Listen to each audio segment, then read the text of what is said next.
nang ne ngalen dun hi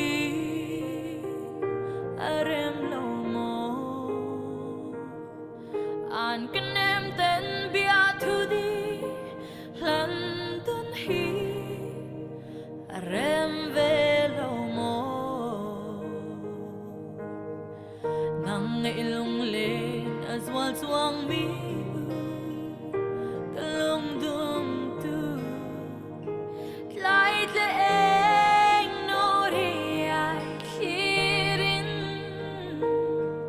lang rel soi dang bokadon solo ami zaleng song ten kop lai di ne tu dang reng ai lo ten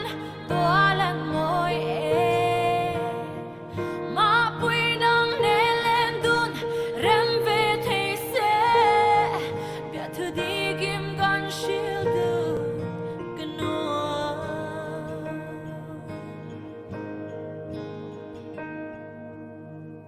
ami lo anin kariang chuang mi